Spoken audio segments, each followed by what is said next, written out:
marching, you must learn the proper posture. Lay on the ground. You want your spine to be as straight as possible so that you will look taller on the field. In order to do this, put your hand behind your lower back and feel the space where your spine isn't touching the ground. Push on your abdomen until your lower back meets the floor. Memorize this feeling. You may need to revisit this step later. Now stand up. Straighten your spine so there is no curve in your lower back. Your spine should feel the same as it did when you were laying down. Roll your shoulders back slightly and look up with your chin so your chest and head are facing upwards and outwards. Now that you have mastered your posture, you're ready to begin marching. In straight leg technique, you shouldn't move your knee, hence the name straight leg. In order to do this, you need to focus on making one fluid motion from your hip to your ankle bone, rather than locking your knee. So to practice this, flex your foot and move your leg back and forth. Do it a couple times on each leg.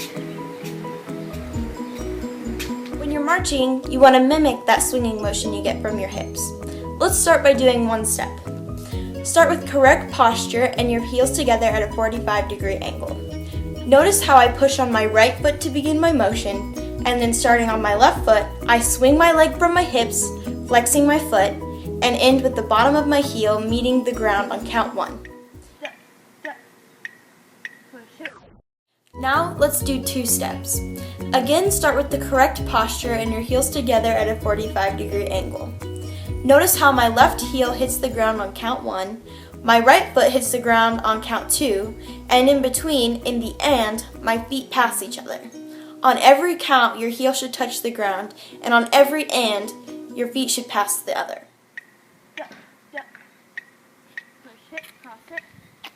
On top of that, your movements should be continuous, not choppy. So make sure to hit those checkpoints while also looking fluid. Finally, let's do a few steps. Notice how I retain my posture, my feet are in time and fluid, and after my first step, my feet are parallel to each other, not facing outwards.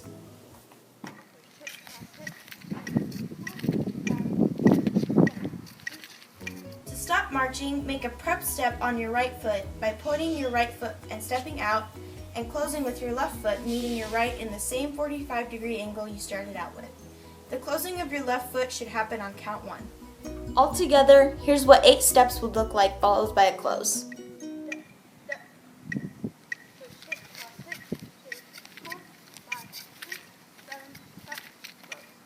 Congratulations! You have mastered the Forwards March. Practice basics every day to improve your technique.